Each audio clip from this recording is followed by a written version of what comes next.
Good morning. So it is 10 to 5 in the morning.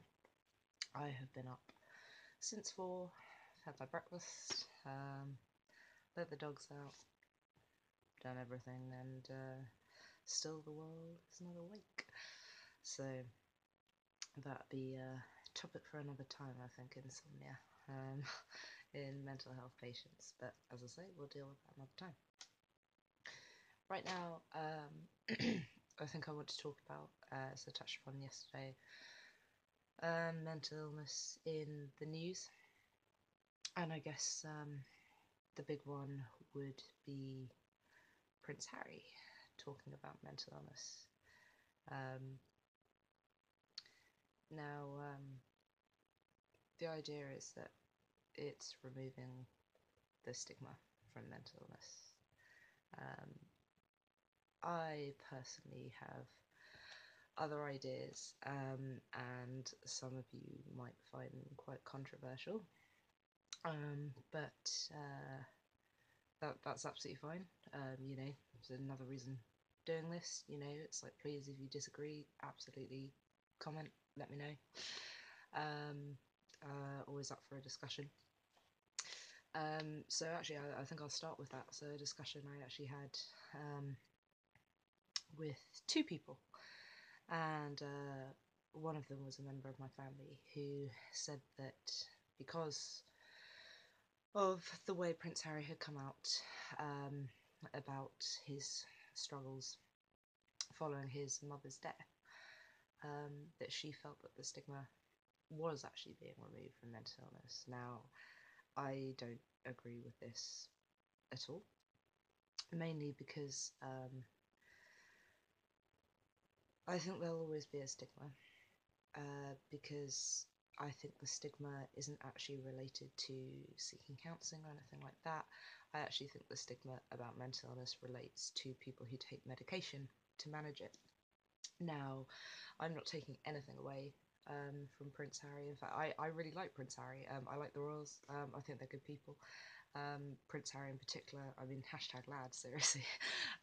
He seems like a really fun, really nice guy.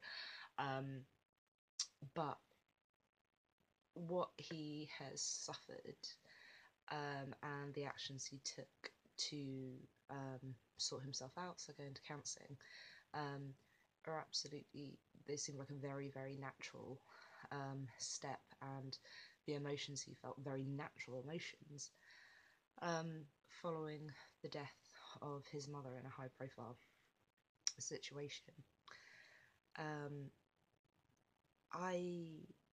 As I say, some people will disagree with this. I personally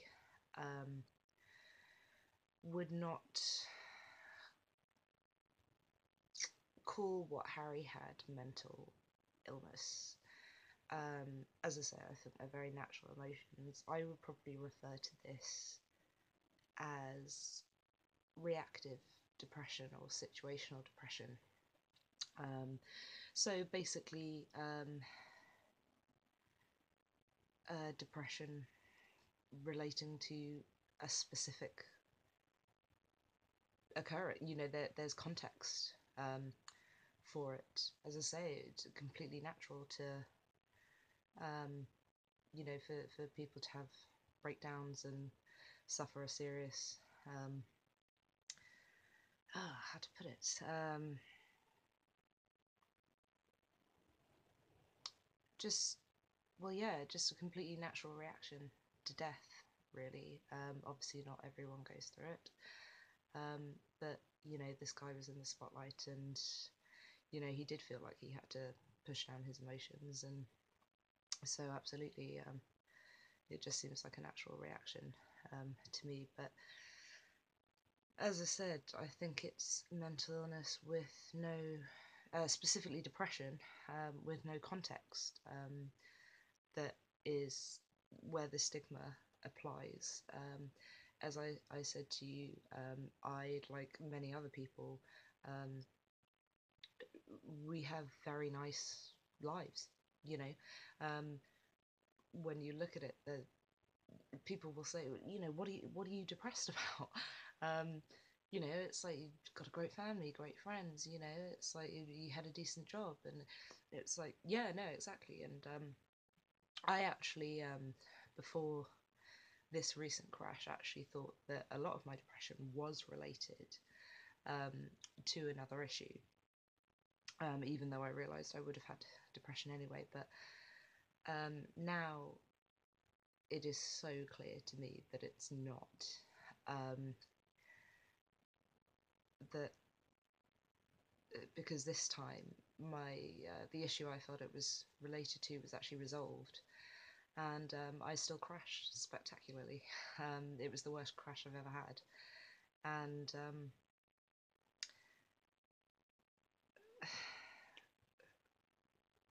yeah, as I say, I think the stigma is attached to people where there's no context and they take medication to manage it. The amount of people I've met who would say, you know, I don't agree with medication. Medication doesn't do anything. It absolutely does. I mean, my medication is not working at the moment, but as I've said before, I do have a drug-resistant strain of depression.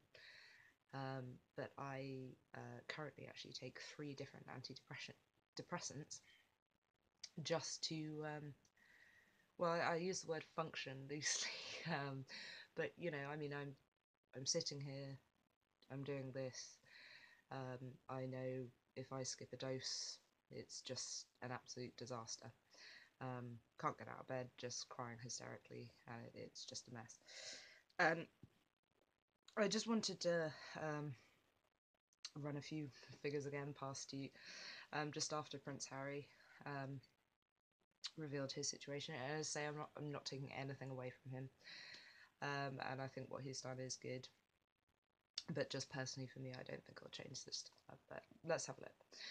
So the Mix, which I think is a really cool charity because they look after the under 25s, they saw a 43% rise in their online services.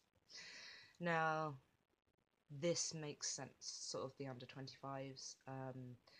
I think especially sort of that generation, most likely sort of brought up on smartphones and that sort of thing, so will closely follow and respond to people in the public eye. Then there's a charity called Calm, which is aimed at men. Their website traffic doubled. Again, makes perfect sense. That you know, I guess there is a stigma there that which dates, I think, you know, we'll go back to a kind of hunter-gatherer kind of thing, in that, you know, men have to be strong and, you know, they can't succumb to their emotions kind of thing, and it's like, yeah, that's bollocks. And then another charity called Mind, calls increased by 38%. Now, I just want to tell you something that, which I think will sort of go to explaining why I feel the way I feel, about the stigma not going anywhere, really. And that's, so the chief executive of the charity Mind said, ordinary members of the public are more likely to reach out if famous people spoke out. Yeah, if famous people spoke out. I don't know about you as a sufferer or knowing someone who has suffered. When Prince Harry spoke out, um, literally all I thought was like, okay, cool. Didn't prompt me to call a charity or anything like that. And I've had this illness for 15 years, and yeah, it didn't have any effect on me.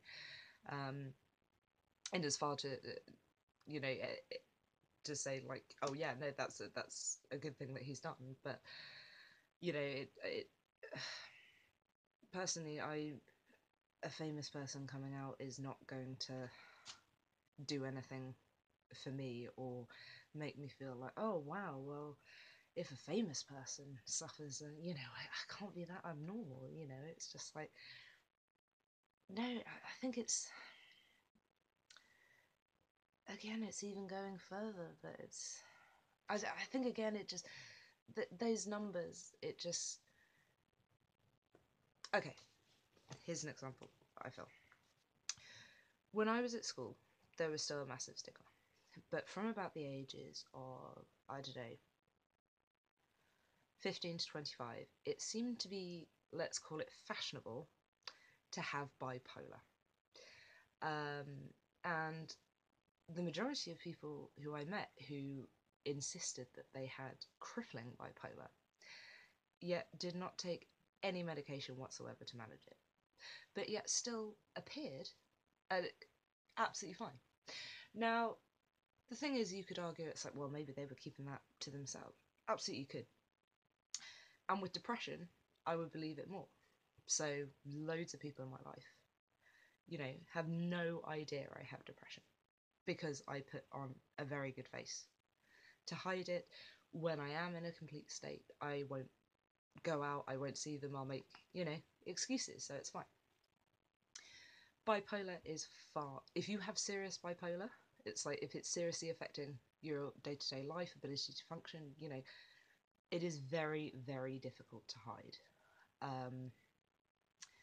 Because you are having, it's like maybe you could hide the manic lows, can't hide those manic highs. They are insane, and they'll destroy your life, which I think is what people don't understand as well. It was the same thing with everyone was sort of like, oh, I'm on Prozac, it's like, oh, I feel so high, I feel absolutely mad. It's like, I don't know if you've taken Prozac, it does absolutely nothing at all. It's like the bog standard antidepressant they dish out. It may as well be a placebo, seriously, it does nothing at all. Or there'll be people who are like, oh yeah, I won't take drugs, I won't take medication because, then I won't feel anything at all. No, that's not true either. Like, see, like medication, it numbs the bad feelings, but it doesn't. The good feelings are still there. If I'm in a good place, it won't stop me from feeling. That's a massive misconception, and that's another good video. Let's do that at some point. Just misconceptions about mental illness. Then there was the other fashionable thing, which I have noticed in recent years, which is that it seems that everyone has OCD. Kind of reminds me in the sense that a certain amount of people, a certain amount of the Irish went over to America, yet it seems 300 million people are Irish. How does that work? Yeah, so the amount of people who are just like, oh, I'm OCD, and so I pulled someone up on it once because I just get so bored of this. And yeah, someone I worked with, they were like, "Oh, I'm OCD," and I was like, "Oh God, I'm sorry," and they were like, "Oh, why?" And I was like, "Well, OCD, it's a terrible disease." He was like, "It's not really a disease." It's like, "No, it absolutely is. It's horrendous." And I was like, "What medication do you take for it?" And he was like, "Oh, none." I was like, "Okay, that's fair. That's fair enough." And I was like, "How does it affect your ability to function?" It doesn't at all. Right. So, what exactly are your OCD tendencies? Well, when I eat M&Ms, it's like I like to eat all, like the colours in the separate things. It's like, so I have reds and then I have blues. It's like, right, okay, so you're anal. You know, that's not OCD. It's like, let's break this down. Obsessive compulsive disorder. There is nothing compulsive about that. I didn't have OCD. Well, I still wouldn't consider myself to have OCD. I have obsessive compulsive tendencies when my depression gets out of control. So the one I had a few years ago was if I had an awful thought, or say like an embarrassing thought from when I was younger or something I wish I could forget, but the depression won't let you. My obsessive compulsive thought would be I want to slit my throat, and I would actually have to do this, and then I'd feel better, and then the sense of release would go over my body, and that was fine. that never once have I needed to separate my M&Ms. And he was almost insulted by the fact that I was like, oh, I feel really sorry for you, because he saw it as a fashionable thing. It's not fashionable to have mental illness, you know. It's like, I don't know a single person who has mental illness who actually wants it.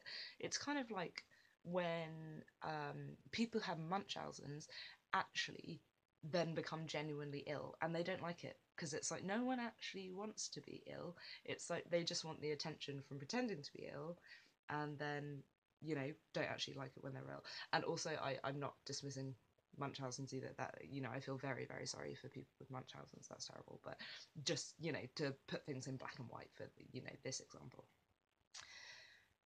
OCD, yeah, it really can affect your ability to function. And it's like, I knew someone at school who, so for example, and this would be the probably the prime example that most people know with OCD, is this girl washed her hands obsessively, to the point where they were red raw. That's OCD, you know? And yeah, I don't know. And so when I think of, so maybe I've got it all wrong about the stigma thing in Prince Harry because of my experiences with people, but it still seems to be that these people, they don't, it's just not a fashionable thing, you know. And these calls that increased, and the website traffic, and the 43% rise in online services, you know, like, I just wonder how many of those are fashionable calls, how many of those are jumping on the bandwagon and responding, you know, to what Prince Harry has said. I've discussed this with a few people who actually have mental illness, and they kind of feel the same way as me, in that they were like, oh yeah, no, it's a really nice thing that he's done. But in terms of like serious mental illness, it wouldn't have, it didn't make them feel any differently about, you know, seeking help. Most of them had already sought help, and as I've spoken about the help that is available, that's pretty horrendous. But and also, it just, they didn't really feel that the stigma was changing. And I think another thing to do with that is just that, Christ, you know, it's like homosexuality was sort of partially just decriminalised 30 years ago, and God, the amount of homophobes there still are, it's like, and what I'm saying though, it's like, people will say, oh, it's only been 30 years, you know, it takes a generation kind of thing. It's like, no, no, no, absolutely. But what I mean is, there will still always be those ignorant people. If in this day and age you can still be homophobic, you can still be transphobic, like, why would these ignorant people change their mind about something like mental illness? Then never, if you don't understand, you know, it's something as simple as, well, you were born straight and I was born gay, and it's as simple as that, you're not going to understand, you know, someone's mind turning against them. You'll see it as, oh, you're not trying, you know, that sort of thing. And a big thing is that, like, the leader of the damn free world is, you know, now trying to kick trans people out of the army, you know. And it goes from, like, if an authority like that high is saying this is wrong, then it filters down, and like the kids, the next generation, they're going to be ignorant. And then you could flip what I've just said and be like, well, yeah, exactly, so Prince Harry's come out and done that. Yeah, yeah, no, no, no, absolutely. But what I'm saying in terms of Prince Harry is that, like, in terms of the stigma against, I think it's just about, like, qualifying, basically. And yeah, I think what Prince Harry has done is like brilliant for situational and reactive depression, and anxiety and that sort of thing, which, you know, anyone can suffer from. Absolutely horrendous. And yeah, if you haven't suffered from that before, you may be reluctant about seeking help for it, because it's sort of like, oh no, it'll pass, it'll pass. No, you should absolutely go and seek help for grief and anxiety and those sorts of things. And so yeah, I think Harry has done a great thing in terms of that, and I think it's great that him and the Duke and Duchess and what they're called, can't remember. 5 in the morning, people. William and Kate. I think it's great that they've set up their charity. But do I think that the stigma is going, that it's changing? No. And there was one more thing I wanted to talk about. One of the doctors who looked after me, who was just an absolute sweetheart. She was saying like, what did you want to do if you'd had a normal life? And I was like, I wanted to be a criminal profiler.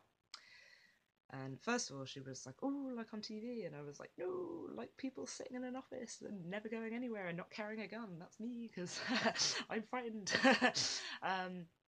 But she was like, well, why can't you do that? And I was like, because I'm not allowed to join the police because I take antidepressants. Same reason I can't join the army, or, you know, MI5 or anything like that, you know. And she was like, oh no, I think that's going to change. And I was like, no, that definitely isn't. And honestly, I can understand why. Like, that was what I wanted to do more than anything. And personally, it's like, the things I would have seen there wouldn't have affected my depression, in the way that they are worried it would have. But they are covering themselves. They have to, you know. Otherwise, they're just opening themselves up to just so many lawsuits, and you know. So it's like, no, that's never going to change, and I can absolutely understand why they don't want vulnerable people in the army or governmental services or stuff like that. But often I just think there seems to be a pattern with the type of personality who do think that the stigma is really changing. And once again, this may be quite controversial, but I think it's often quite naive people, that seem to think it's changing. If you disagree, and you want to shout at me, please do. As I said, I'm really happy to have an open discussion about the subject and hear other people's opinions. As I say, this is just my opinion. This is not fact. But yeah, so that's what I think about that, I guess. This has been my longest one. Yeah, I guess there was lots to talk about. You've probably shut off before this, in which case, why am I still talking? Oh no, now it's just getting awkward. Okay. So yeah, that's it for now. I'm gonna try and go back to sleep, but don't see it happening. But yeah, maybe I'll be back later. But for all you people going to work, very jealous. But keep kicking ass, and yeah, I hope you have a really good day. Okay, thank you. Bye.